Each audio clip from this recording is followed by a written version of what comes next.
So good morning, Tess Lawrie, Dr. Tess Lawrie. It's lovely to have you on my little channel here, Wise Women Weekdays. How are you?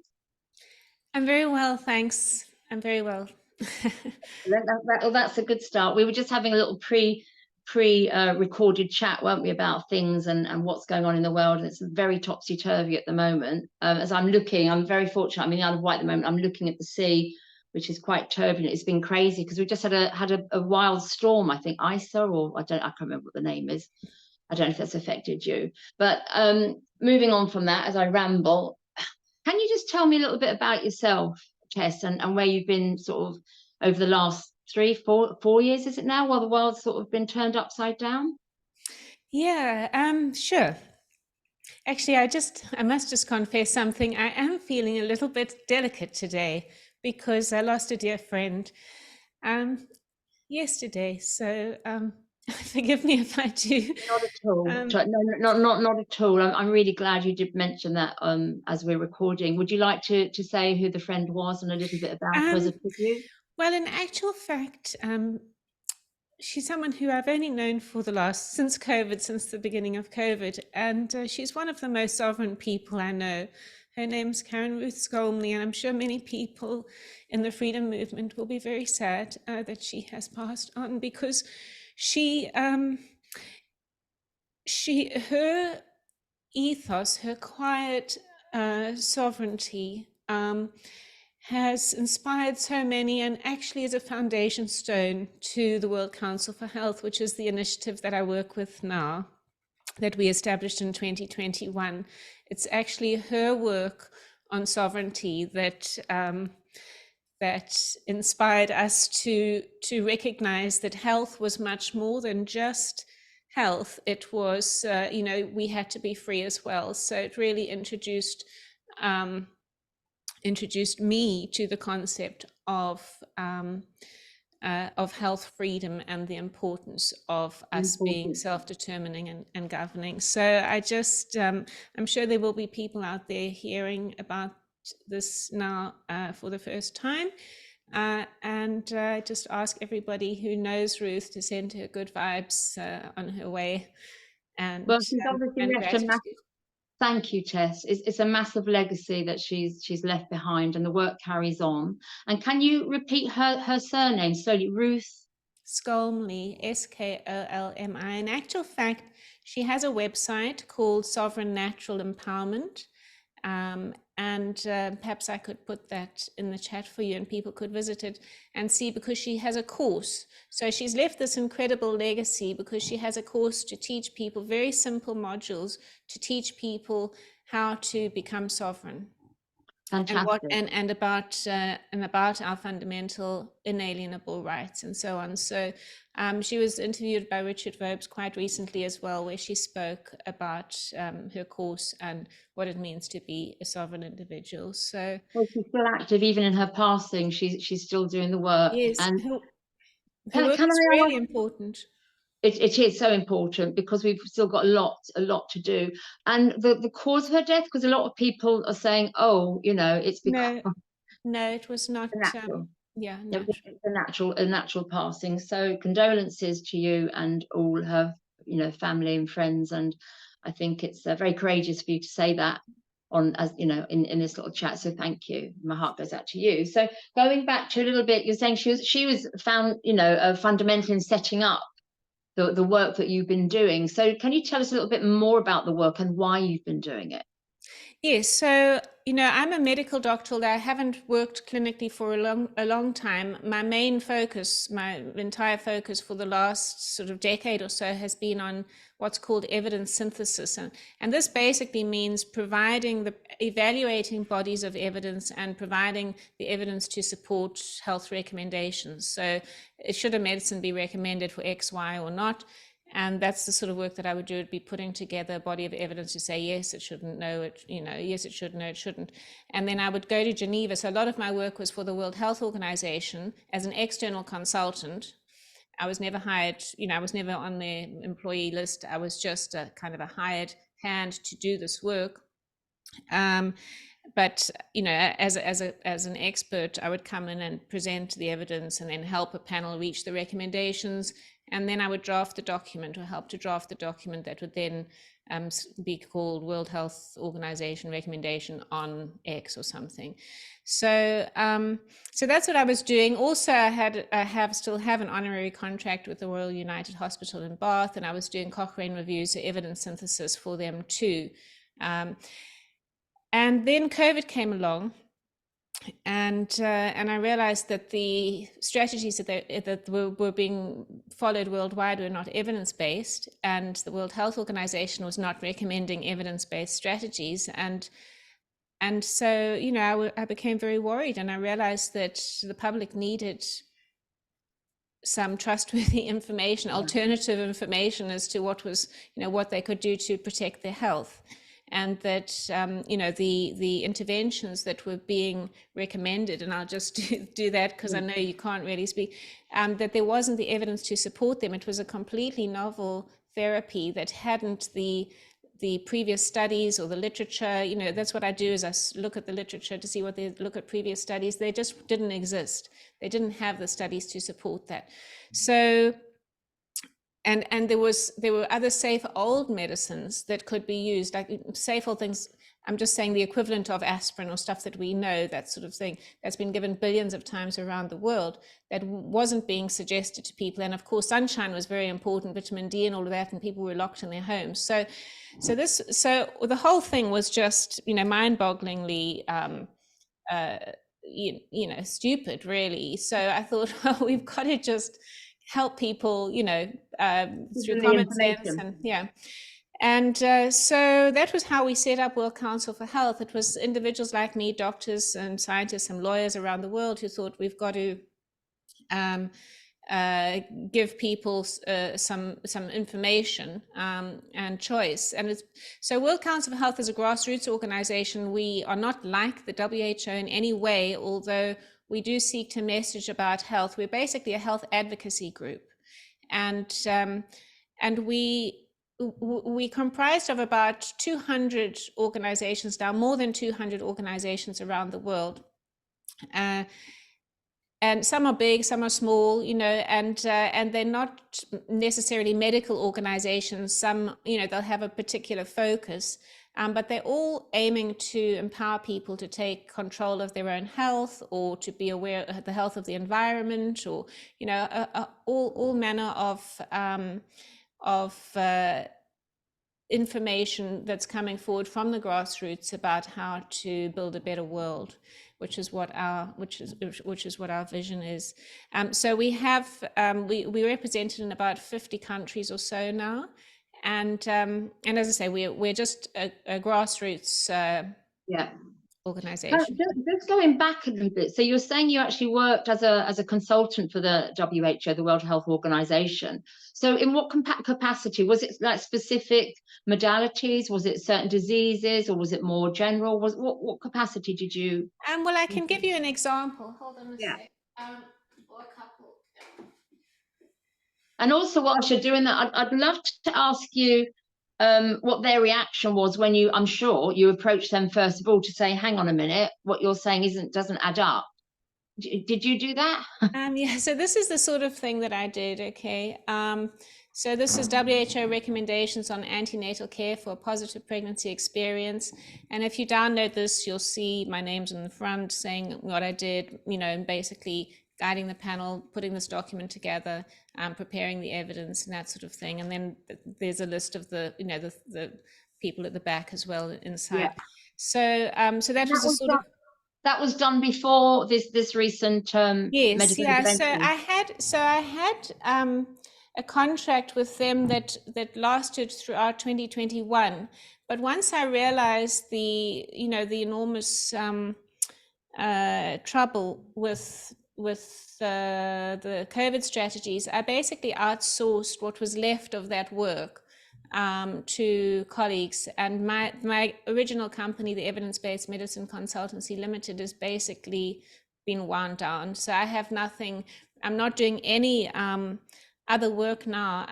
In fact, since January 2021, I have just been doing work to, I call this in service to humanity, because humanity is in terrible danger. with this, this globalist minority group, Great Reset. Yeah, So, unelected, which amazes me as well. I don't think anybody's actually put them into those seats of power. They've managed to sort of worm their way or squirm their way there, which is quite interesting. So, amazing work what you're actually doing. So going back to that other question, when you did try and approach whoever within the WHO, what happened? Who did you approach? And yeah, so their you can response? imagine it's a massive organization. Yeah, So of the course. left hand doesn't know what the right hand's doing, and the vaccine department's always been as like its own little thing, and the COVID department was its own thing. Although I recognized the names, or I had met some of the people on there, one way or the other, I didn't know any of them. So my approach on the sort of 4th of January 2021, when I had this body of evidence on safe old medicine called ivermectin. You might want to just remove that from your video if you're putting it on YouTube. But when I alerted them, when I had that body of evidence, I sent that to my colleagues and asked them to send it on to that department. And because that was urgent, it was an urgent message, because people were, we were being told people were dying in the thousands every day. So my quickest route was to send it to the people that I worked with, which was the reproductive health department. So that's different from the COVID department. And also there, you must remember, they were all locked down at that point and working from home. So there was also a strange thing happening in the WHO itself, because people wouldn't have been bumping into each other in the cafeteria or anything like that, Yeah. So where was I? Then we had a meeting called the British Ivermectin Recommendation Development Meeting. This is actually, funny enough, still on YouTube. You can watch it. I think it's only been watched 2,000 times, and it's actually pivotal to the whole COVID story, because ivermectin is the key to unlocking the whole Pandora's box of COVID. There always was safe treatment, so nothing else was needed, and there would never have been anything they could call a pandemic if people had been taking old medicines for their symptoms. So we sent it to the whole COVID panel, COVID team, WHO team, in February 2021. And we also sent it to the MHRA, the FDA, the NIH, other authorities around the world. This document called the Bird Proceedings document, British Ivermectin Recommendation Development. I think it's called the Recommendations or Proceedings. You'd have to have a look. It's on the Bird website, bird-group.org. And that was basically a document based on the way we used to make the recommendations of the WHO. I used the same process to invite a panel. There were representatives from 15 countries at that meeting, about 65 of us all together, and professors and a variety of people from different disciplines as well. And we looked at the evidence, and the other people in the group voted. I presented the evidence, and they voted and agreed whether or not we should recommend ivermectin or not, and it was agreed it should be recommended for both prevention and treatment. So that then became a message that we tried to get out, and we held a conference. So we had just a polite thank you. They had received the information when we sent it to those different health authorities, and nothing more. And there was, I'm not sure if you're aware, but I did have a meeting with the WHO consultant, also an external consultant, who was tasked with doing a review on ivermectin, and it seemed to be taking forever. And then, funnily enough, it was published but it basically said you can't recommend ivermectin. It's not, there isn't enough evidence. And I recorded the conversation with him where he said he was under pressure, and his paper had been influenced by his funder, which was Unitaid, which is a Gates associated initiative. So and that there's a little documentary on that, 20 minutes. It's on my Substack, and I highly recommend it. It's been watched millions of times, and it's a really good communicator if you want to just show, if you want to try and understand the corruption that has been the tentacles that have been in the whole COVID story, it's a very good starting point, because you can see from this this doctor's behavior and what he says that he's in a very tricky situation. I mean, he says as much. He's in a very difficult situation because he's supposed to produce this paper, but blah blah blah.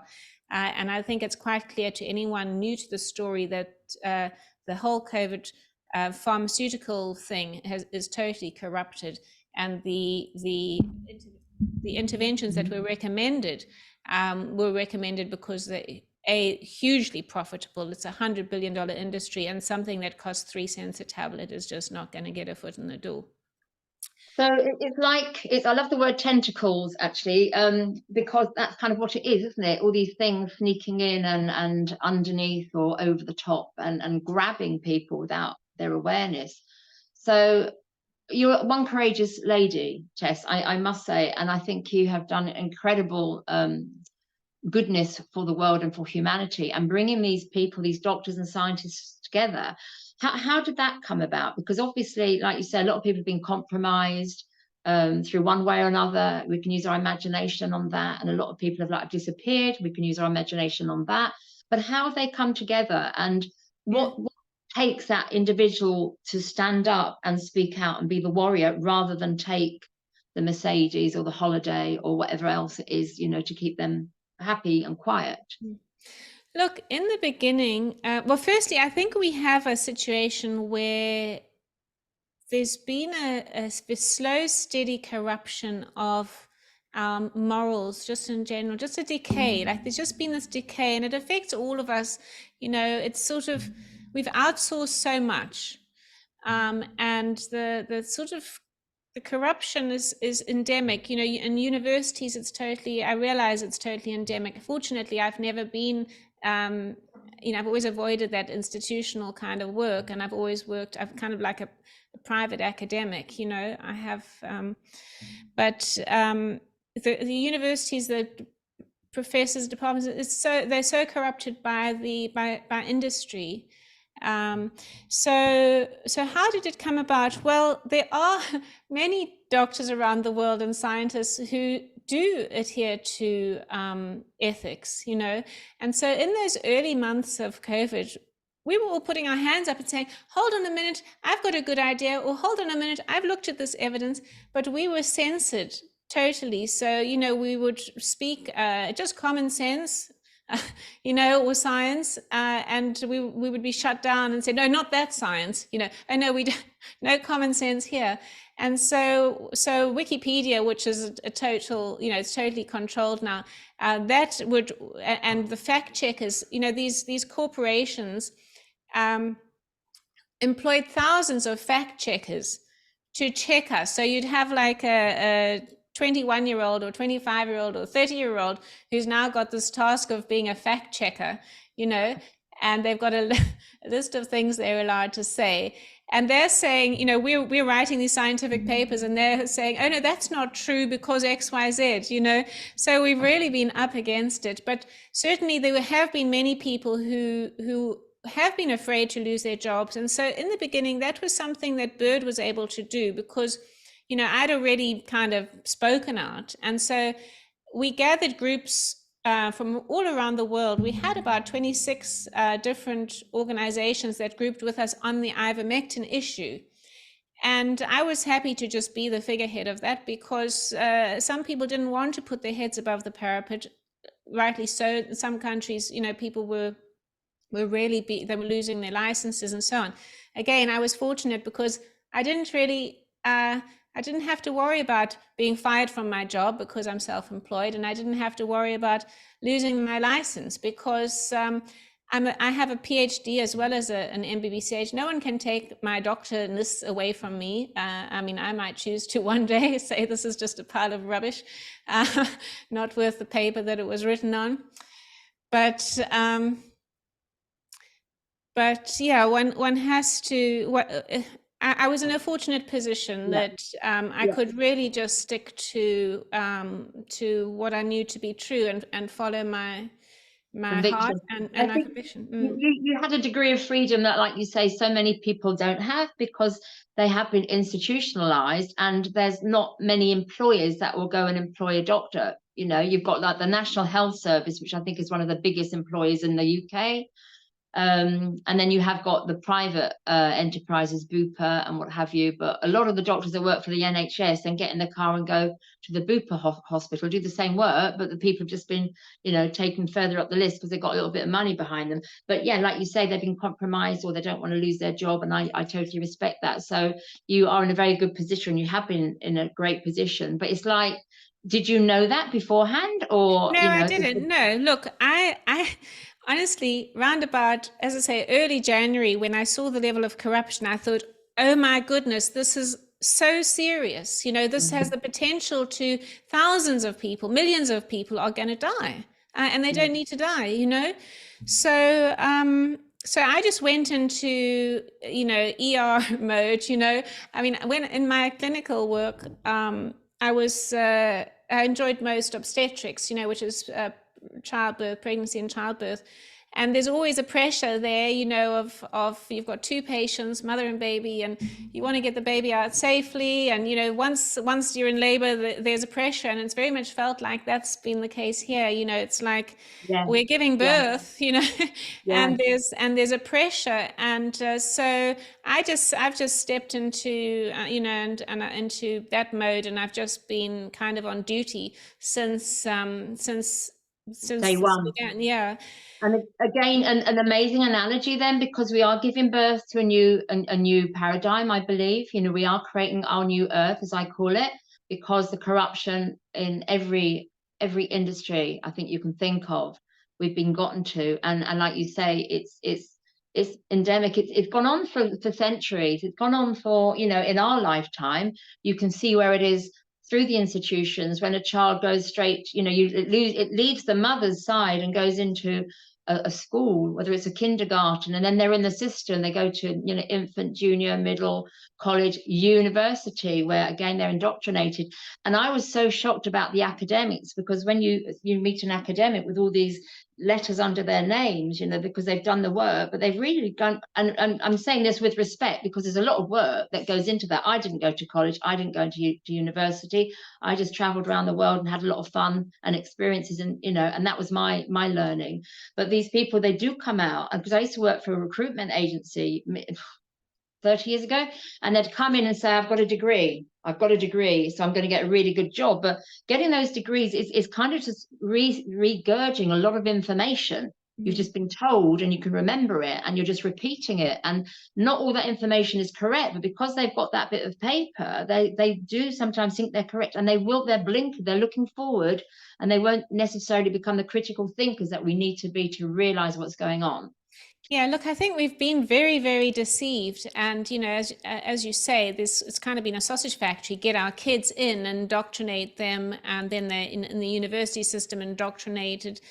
And then they're in the system, and the system is material. It's all materialistic, you know, and it gets young people into debt very soon. And it's that debt that forces the compliance and the fear, because people are so terrified of debt, and that fear is what is used to control us. So I want to actually talk a little bit about the aspects of our work now, because we, as I mentioned in the beginning, we thought we were a health organization, and now we've realized very much we're a health and sovereignty organization, and you cannot separate the two. It's impossible to take control of your health if you are not able to make your own choices and you don't have access to the information to inform your decision making. So, you know, we envision a world where everyone has the information they need and the resources to stay as healthy and free as they can and as they want, and to have a healthy environment too, so to keep their families, their communities, and everyone healthy. And at the moment it's impossible, because the information environment is totally imbalanced and skewed.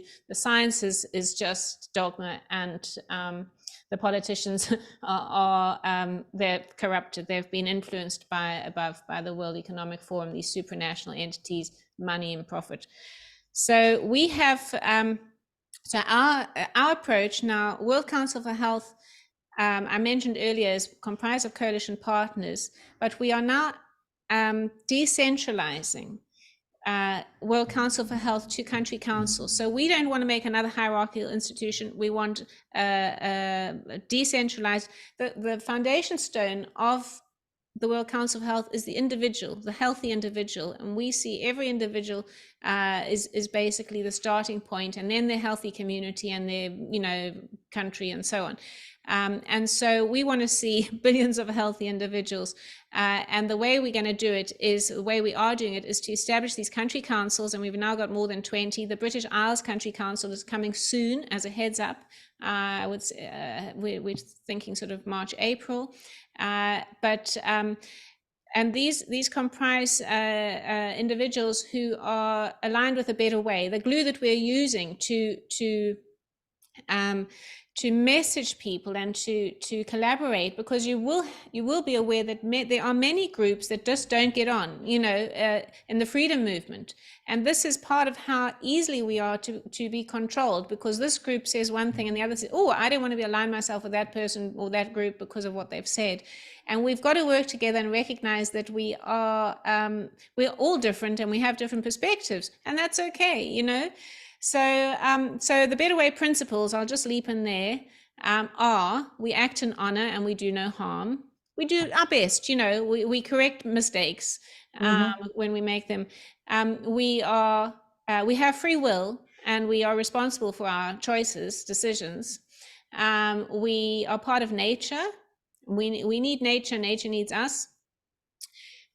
We are spiritual. Spirituality is integral to our well-being. It doesn't matter what, it's not a religious thing. It could be a religious thing. It might be that you're religious. That's just part of spirituality. But it's recognizing that we have a spark, and we thrive when we have purpose and our lives have got meaning. So we're not just, money's not going to make us happy.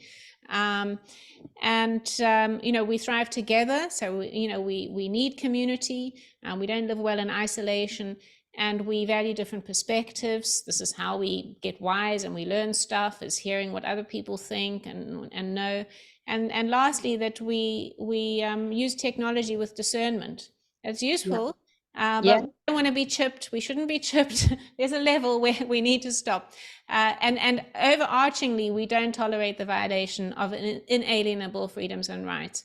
So, and profit, power, and influence going above, people and the planet. So that's the basic sort of glue that we use to connect with people and show them that we're all the same. So these country councils then are autonomous. They implement their own practices, whatever's cultural, traditional, whatever's in that area. I know that you're interested in holistic health, and we very much are too.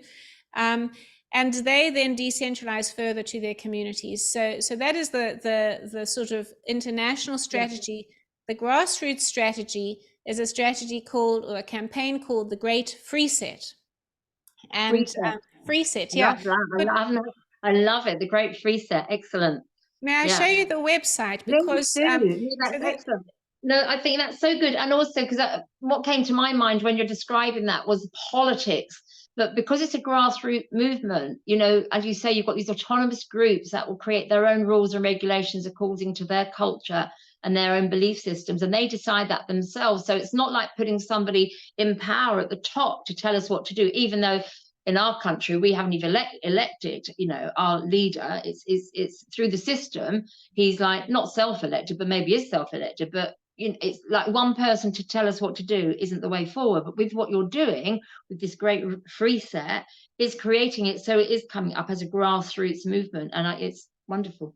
Look, many people are doing it, and you might find that there's many people watching this saying, well, I already live in a cabin in the woods and grow my own food, and I don't use a mobile phone.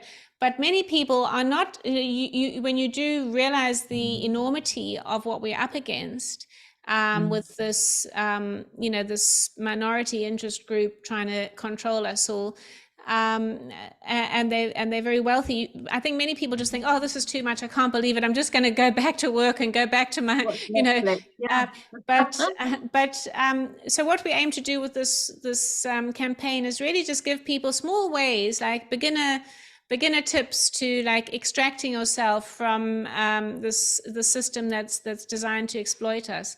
But could you let me share screen, and I'll click that up. You just go to share screen, and let me see if I can find it. I'm on my phone here, so chat reactions.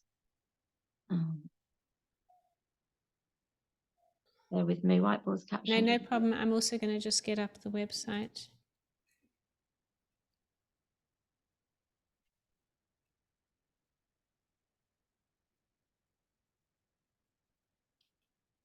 Shall I try? No. You can try, but I can't. I had the option at the beginning, but because I'm on my phone, not on my laptop, it doesn't even bring it up to me. It might be something that I'm going to have to. So I'm going into meeting settings. It's not there. Meeting topic. Show. Yeah, I can't actually find the option. Don't worry, perhaps people can just look it up. It's thegreatfreeset.org.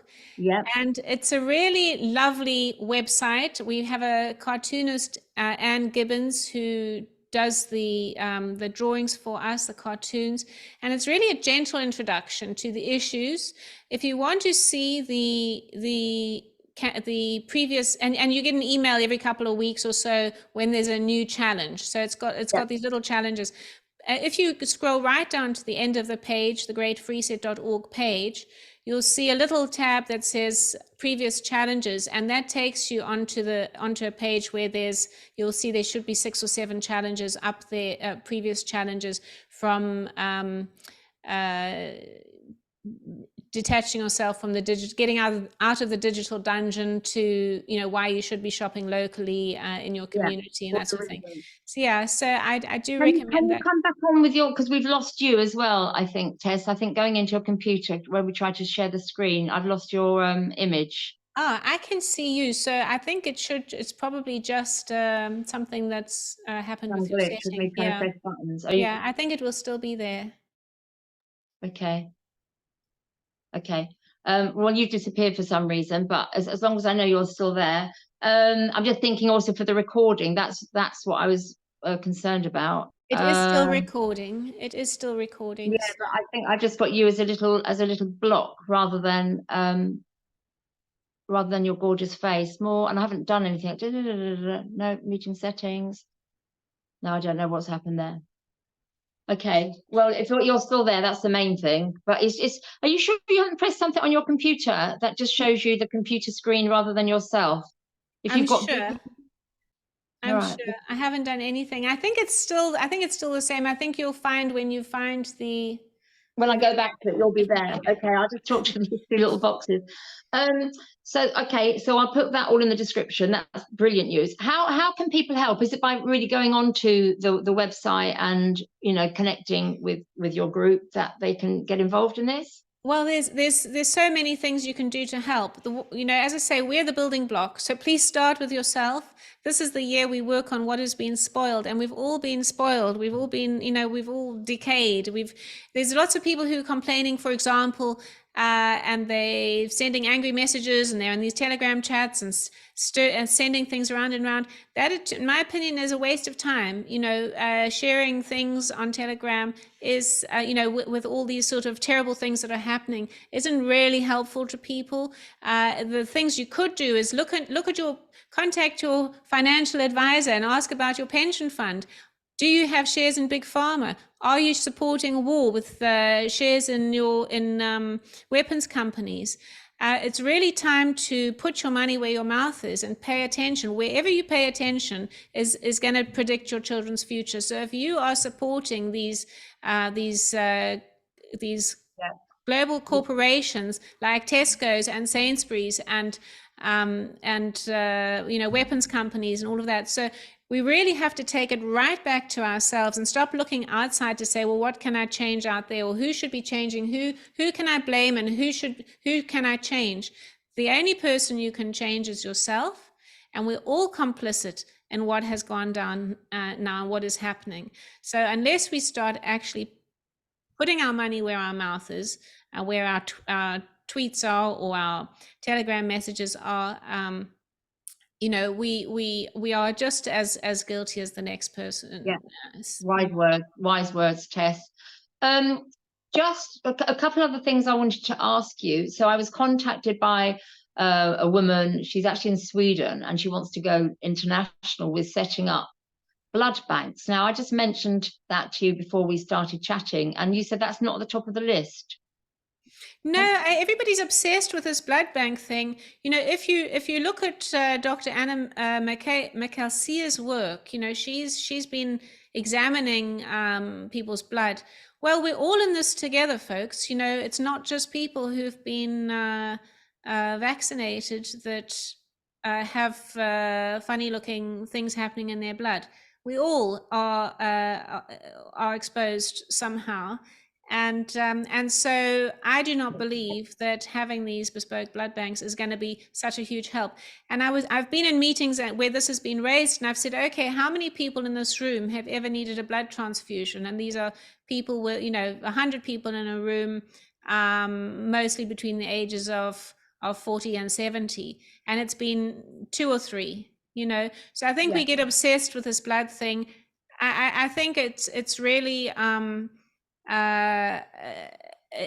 to me it is a side issue. I'm happy to have the conversation, and here in actual fact we have someone speaking. There's an organization called Safe Blood that we partner with that is speaking on our Monday meeting, this coming Monday. I don't know when your podcast is going out, but Monday, the what date are we now? So it's the 29th or so, I think. Is Monday the 29th? 25th. Oh, so that's your meeting. How can people get into that? Because people have, through the Freedom Network, they've contacted me already because I've mentioned this woman, Sonia or Sophia, that's setting it up. And I know people that are looking for, pure blood. So how can they get into this meeting? It's worldcouncilforhealth.org/newsroom. And this meeting is every Monday. I mean, it's another thing that you can do. You can attend our meetings every Monday. They are packed full of information that's positive, that will help you, that's solutions focused. But this Monday we have the Safe Blood, and you just go into the newsroom and there's a chat. You can chat with other people there and so on. Right. Brilliant. But yeah, and do subscribe to worldcouncilforhealth.org, because you will then get information on what the next meeting topics are. And it's more like it's a news update, because we have a little update on positive news from around the world as well, and more about initiatives that people can get involved in. Going on. So I love the word positive news, because we need a little bit more of that. And I know I don't read the papers. I'm aware of them because, you walk past the shop and you see the headlines, and people have been sending me things about the war, the possible war with Russia. What are your views on that? Because I hear if that happens, then they're going to bring back conscription, meaning forcing our young men into the army, which, I've got 2 young men. I don't think that will be happening. What are your views on that? Well, nobody can force one to do anything. So it's really time for people to stand up for truth and justice and not be pushed around. But in terms of war, weapons manufacturers need their products to be used.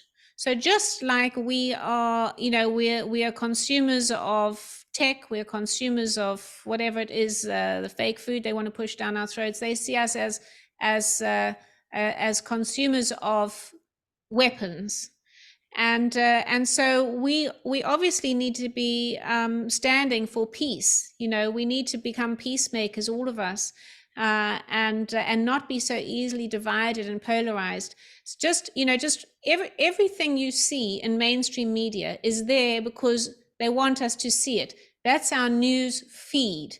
That's the feed they feed us to keep us fearful.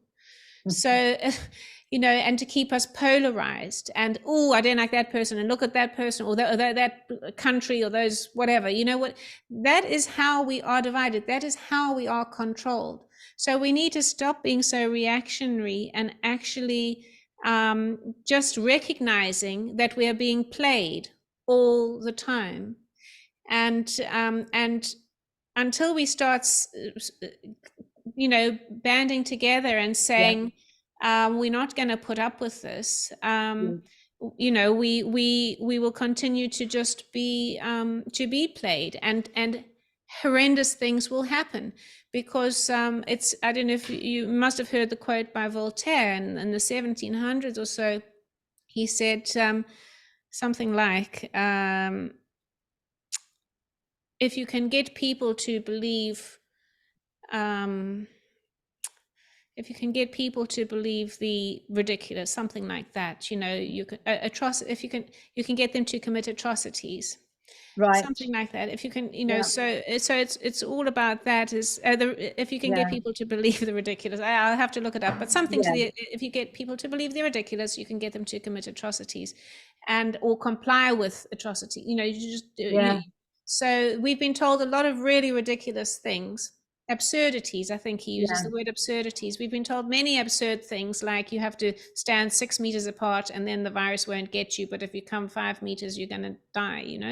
Yeah. So, I think if they made a movie out of what had happened over the last few years, it would be not believable, because the complicity of the humanity that knocked me for six. I could not believe how people were going along with this. It yeah. was crazy, but it's fear, isn't it? Control people by fear. And I think also it's important to realize that essentially nobody wants war, and no women want war. Women are not, we want to have happy families. We want our children to be well. As you say, we don't want them going off to fight in a war to get killed for some corporate whatever. And so, people, we all want the same around the world. We are all the same. We don't want war. So who wants war? Yeah, the big boys. But you answered that, I think, so wisely, because you said it's a decision. They can't force us to anything. If we're sovereign beings, we just have to say no. That's it. It's the simplest way. No, but that comes with fear, but also knowledge. Once you've got the knowledge, which is what you're doing, you're imparting, you're getting that out to everybody. Once you've got that knowledge, if you want it, it does take effort. It's not just going to come to you. You've got to go and do the work yourself. But then you can stand up in your own 2 feet, on your own 2 feet, and say no. But certainly don't look to the TV programming to program you with positive information and about peace and truth, because the TV programming and the Netflix and whatever is all there to program us to be compliant. Yes. And to control us. So if you're using the news feeds to find out what's going on, then that's designed to manipulate and control. And you're not helping yourself by doing that, because I know a lot of people. I mean, to be honest, I'm a hypocrite here, because I do watch Netflix, but I'm aware I'll watch a movie. I watched one the other night about Benidorm or something. It was so depressing, but I love seeing the messages that they're throwing in and how they're using it to manipulate the masses, and most people do the same as it's bread and circus, isn't it? It's to entertain us, whether it's football, or whether it is the music videos or the screens that everybody's permanently attached to their mobile phones and laptops. So, but you did allude to this earlier, as long as you can use technology for right reasons and not nefarious reasons, then there's a place for it. But it's it comes with wisdom and knowledge, and we've got to do the work ourselves. It's not just going to come to us. But I think that's also what being human is, especially at this time in humanity.